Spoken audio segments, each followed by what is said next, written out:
दोस्तों IBPS PO mains 2025 का exam खत्म हो चुका है और इस वीडियो में हम बात करेंगे कि यार इस पूरे ओवरऑल पेपर से हमारी क्या लर्निंग्स हैं सो दैट जब भी हम आगे आईबीपीएस पीओ एग्जाम के लिए प्रिपेयर करें तो इन्हीं सब बातों को ध्यान में रख करके प्रिपेयर करें।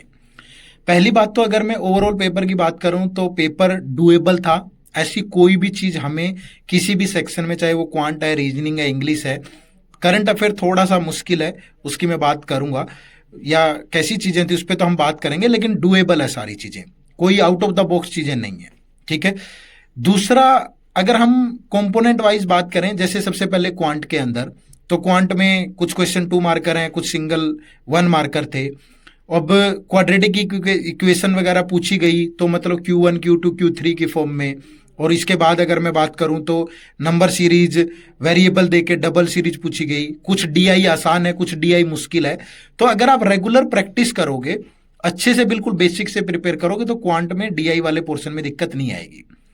रीजनिंग की बात करें तो रीजनिंग में भी कोई ऐसी ऐसी एक भी टाइप की ऐसी कोई अलग से हमें पजल या सीटिंग अरेंजमेंट की टाइप इंट्रोड्यूस होती हुई नहीं देखी, जो हमने ऑलरेडी पढ़ाई ना हो हमारे चैनल पे, या हमने पढ़ी ना हो पहले कभी।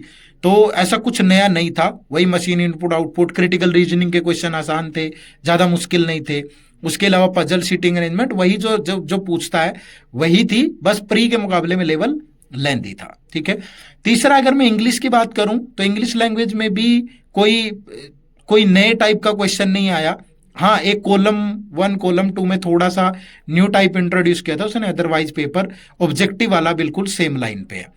और अगर मैं डिस्क्रिप्टिव की बात करूं तो डिस्क्रिप्टिव में इस बार पैटर्न चेंज हुआ। डिस्क्रिप्टिव इंग्लिश के अंदर आपका लेटर की जगह पे इस बार कॉम्प्रिहेंशन आया, और उसमें 2.5 नंबर के 4 क्वेश्चन थे और वो बन रहे थे। बस आपकी टाइपिंग स्पीड अच्छी होनी चाहिए। ऐसे भी एआई पे है। तो मतलब यार मैं ये कह रहा हूं कि अगर आप डिस्क्रिप्टिव की बात करें, थोड़ा सा करंट अफेयर से जुड़े रहें, जो करंट टॉपिक्स चल रहे होते हैं दुनिया में उनको ध्यान रखें, और प्रैक्टिस स्पीड अपनी अच्छी रखें, तो आपका इंग्लिश डिस्क्रिप्टिव वाले में भी कोई दिक्कत नहीं थी। ठीक है। करंट अफेयर में थोड़ा सा दिक्कत ये है बच्चे कि आरबीआई सर्कुलर से ज्यादा क्वेश्चन पूछे गए, और उसने मेंशन भी किया था पहले कि हाँ पूछेगा, आरबीआई सर्कुलर से पूछे गए। जून जुलाई से करंट अफेयर के क्वेश्चन ज्यादा रहे, अगस्त सितंबर से कम रहे। यानी कि निचोड़ ये है कि आपको कम से कम एग्जाम से 6 महीने पहले तो बहुत अच्छे से करने पड़ेंगे, और आरबीआई की नोटिफिकेशन, रिपोर्ट, स्कीम, सर्कुलर, ये सब भी बहुत अच्छे से करना पड़ेगा। तो पेपर डुएबल है। मैं उम्मीद करूंगा जो बातें मैंने बताई है इन्हीं को अमल में लाके आप आगे आने वाले एग्जाम के लिए प्रिपेयर करोगे। Wish you all a very good luck.